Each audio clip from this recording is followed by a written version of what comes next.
नाजरीन, जैसे जैसे इंतखाबात का मौसम करीब आता जा रहा है वैसे वैसे सियासी मैदान में काफ़ी ज़्यादा गर्माहट देखने को मिल रही है।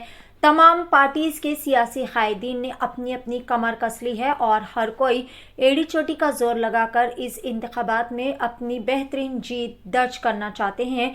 इसी तनाजुर में तमाम तर राजनीति से जुड़ी मालूमात हासिल करने के लिए हमारे नुमाइंदे ने, जो कि बिदर डिस्ट्रिक्ट बसवा कल्याण से शहर हैदराबाद पहुंचे हैं, यहाँ तेलंगाना में चल रही इंतखाबी सरगर्मियों के बारे में जानने के लिए इन्होंने बीजेपी ऑफिस, जो कि नामपल्ली पर वाक़ है, वहाँ पर पहुँचकर बीजेपी प्रेसिडेंट नितिन नांदकर से खुसूसी बातचीत करते हुए इस खुसूस में बीजेपी पार्टी की जानिब से चल रही इंतखाबी सरगर्मियों के बारे में खुसूसी तबादले ख्याल किया और उनसे कई सारी मालूमात भी इकट्ठा करने की कोशिश की। आइए जानते हैं इस खुसूस में मुकम्मल तफसीलात। पेश है नुमाइंदा रिपोर्टर शेख असलम की HKA न्यूज़ के लिए ये खुसूसी रिपोर्ट। इसी तरह की मज़ीद ताज़ा तरीन खबरों से अपडेटेड रहने के लिए चैनल को लाइक करें, शेयर करें, सब्सक्राइब ज़रूर कर लें। जिसको लेकर देश की राजनीति में भी एक गर्माहट चल रही है। सर, जैसा कि गुलबर्गा अथवा बीदर, कमलनगर, भालकी, बसवा कल्याण के जो यहाँ पर वोटर्स रहते, विशेष करके आपका उनको मैसेज क्या रहेगा सर?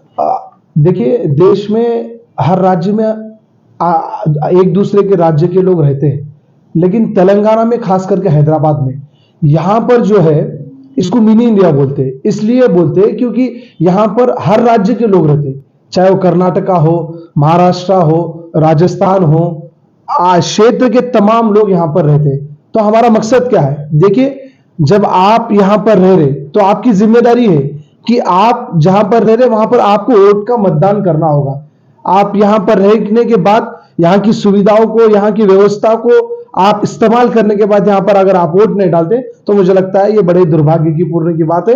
यहां के तमाम वोटर्स को, जितने भी राज्य है, राजस्थान, कर्नाटका, महाराष्ट्र, उत्तर प्रदेश, मध्य प्रदेश, जितने भी साउथ, नॉर्थ, वेस्ट, जितने भी लोग हैं, उन तमाम लोगों से कहना चाहता हूं 30 तारीख की जो चुनाव है, 30 तारीख के दिन, उस दिन आप सभी लोग ज्यादा से ज्यादा तादाद में आकर आप वोट डालना चाहिए। सर, हैदराबाद तेलंगाना में नेक्स्ट सरकार किसकी बनेगी, हुकूमत किसकी बनेगी सर? देखिए, हमारा तो विश्वास है और जनता का आशीर्वाद है।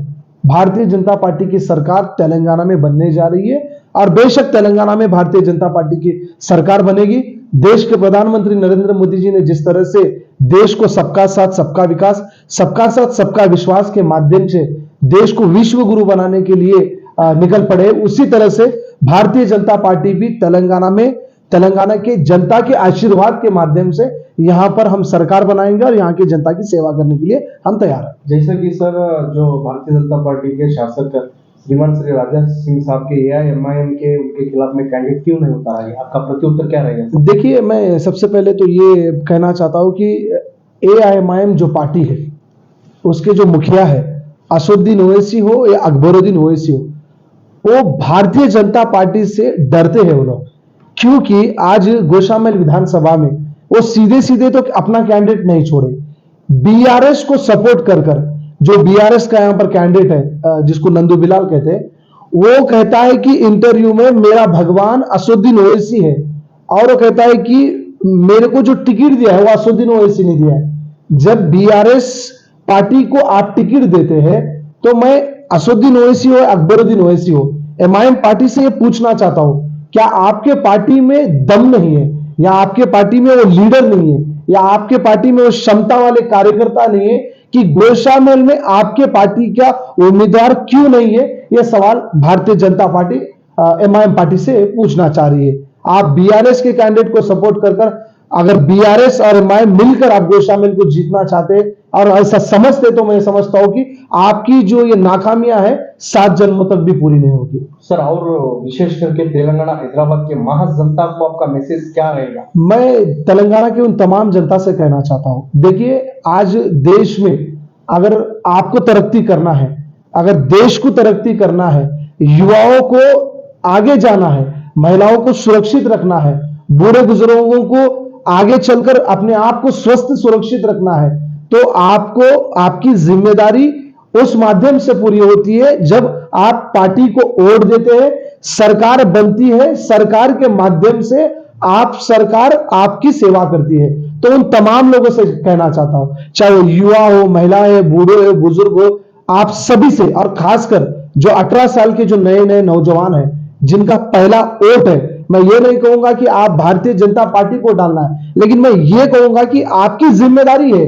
कि आप 18 साल के अभी हुए सो है, देश में आपको सबसे सर्वोच्च वोट डालने का हक मिल रहा है। आप सभी लोग 30 तारीख के दिन वोट डालिए और वोट डालकर आपका हक जो है उसको पूरी तरह से निभाइए। सर लास्ट क्वेश्चन है, तेलंगाना अथवा हैदराबाद में, तेलंगाना में किसकी सरकार बनेगी सर? Last question. मेरा तो विश्वास है और जनता का आशीर्वाद है, डेफिनेटली भारतीय जनता पार्टी की सरकार बनेगी और तेलंगाना में 4 करोड़ की जनता की सेवा भारतीय जनता पार्टी करेगी। जिस तरह से 18 राज्यों में भारतीय जनता पार्टी वहां के तमाम लोगों की सेवा कर रही है, उसी तरह से 2023 के इस इलेक्शन में 30 तारीख के बाद चुनाव होंगे, उसके बाद भारतीय जनता पार्टी की सरकार तेलंगाना में बनेगी। सर आपका शुभ नाम? मेरा नाम नितिन नंदकर है, मैं भारतीय जनता युवा मोर्चा सिटी प्रेसिडेंट हूँ सर। ओके सर, थैंक यू जी धन्यवाद। के9 न्यूज HKA न्यूज से माननीय श्री भारतीय जनता पार्टी के सिटी प्रेसिडेंट, अभी हम तेलंगाना से लाइव एक स्पीच है, बड़ी खबर ले रहे हैं। तो उन्होंने साहब ने कहा है कि तेलंगाना तो हैदराबाद में 101%